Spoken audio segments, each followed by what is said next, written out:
School crossing, yield, lost pet. Most signs we read on the street are helpful and clear. However, some signs are illegally posted to trick homeowners into a variety of scams or even lure them into dangerous situations. I'm District Attorney Jeff Rosen, and I'm here with Deputy District Attorney David Lim, a prosecutor in our real estate fraud unit. And we're here today to talk to you about this growing problem and to warn you of how these seemingly harmless signs could lead you into big financial and legal trouble. Cash for houses, any condition, any situation. David, let's say I'm a homeowner and I'm struggling to make my mortgage payments and I could really use the cash. Is it a good idea for me to call that number? No, it's definitely not a good idea to respond to these signs. These signs in California are what are known as blind ads in the industry. They don't have the name of the company, the name of the individual you're calling, or even their real estate license. And you could find yourself very quickly at the mercy of a con artist. Once you get on that phone call, they could prey on your personal identifying information and get your driver's license number, your social security card, even your bank account number. It's never a good idea to respond to these signs. Here's another one. It looks like an advertisement. 3 bedrooms, 2 bathrooms, $98,000, very clean. Sounds like a great deal. What do you think, David? Well, you know, Jeff, it does sound like a great deal, and that's a problem, because we know the old saying that if something sounds too good to be true, it probably is.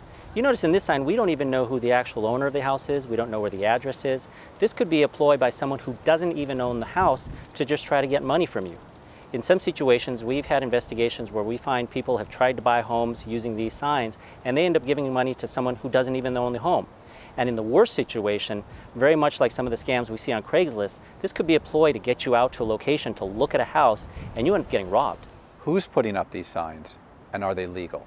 No, they're definitely not legal. In some cases, these signs are being put up by real estate agents who are just trying to drum up business but are violating the real estate laws. In the worst case scenarios, these signs are being put up by people out of our area, sometimes from other states, sometimes even from overseas, and all they're doing is they're trying to get you to call so that they can get your personal information, your driver's license number, your social security number, even your bank account.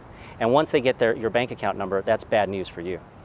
Do we have anything we want to say to the people who are posting these signs?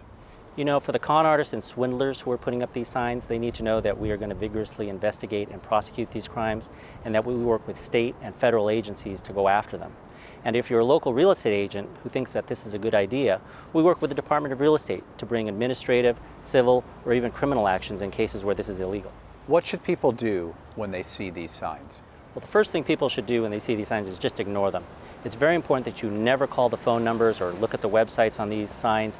You should never give any personal identifying information if you do call the numbers, and absolutely never give up any money, either a bank account number or a wire transfer or a check or anything like that.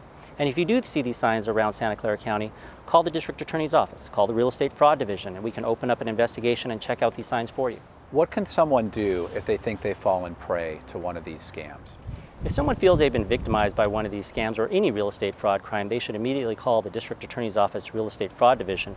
We'll open up an investigation and make sure they get the help they need. Thanks for listening.